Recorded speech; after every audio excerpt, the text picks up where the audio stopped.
को जलाया गया, बाइबल मुकद्दस को जलाया गया, आम मासूम लोगों के घरों को जलाया गया, घरों को लूटा गया, बेबस अपनी जानें बचाकर भागे।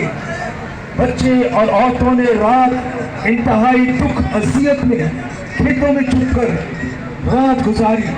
अब वो बेघर हो चुके हैं, इलाका में खौफ व हिरास और दहशत फैली हुई है।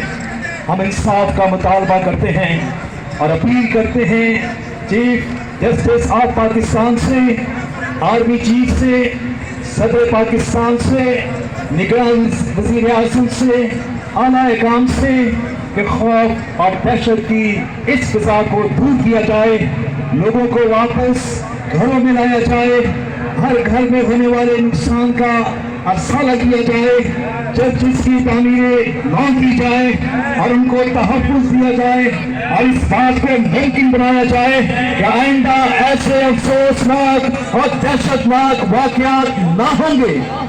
लोग अपने घरों में अमन व अमान के साथ जिंदगी गुजार सकें। इस वाक़या के ज़िम्मेदार अंदाज करना है जैसे हमारे खुदावंद यीशु मसीह ने किया है। खुदावंद यीशु मसीह भी जब इस दुनिया में थे तो उन्होंने सबसे प्यार किया, उन्होंने गैर कौमों से भी प्यार किया, उन्होंने अपनों से भी प्यार किया, उन्होंने कोई तफरका कुछ नहीं ऐसा किया।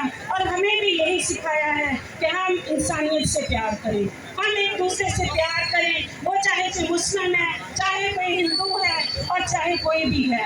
हमें प्यार का दर्स दिया गया है। हम अमन व अमान और सुलह सलामती पैदा करने वाले लोग हैं। हम हर रोज़ अपने मुल्क पाकिस्तान के लिए हाथ उठाकर दुआएं करते हैं कि हमारे मुल्क में साथ हम सब रहे, अमन के साथ रहे, हम एक दूसरे के कलाम को समझें और एक दूसरे से बात कर सकें ताकि हम आपके होली कुरान को समझ सकें और आप हमारी बाइबल मुकद्दस को समझ सकें।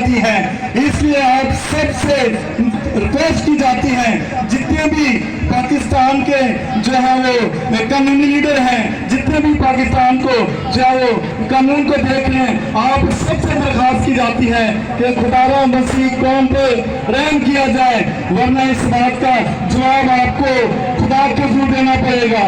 इसलिए हम आपसे बड़ी दरख्वास्त करते हैं कि इस बात का नोटिस लिया जाए और ऐसे लोगों को रोका जाए जो कि हर बार मसीह लोगों के साथ ज्यादती करते हैं।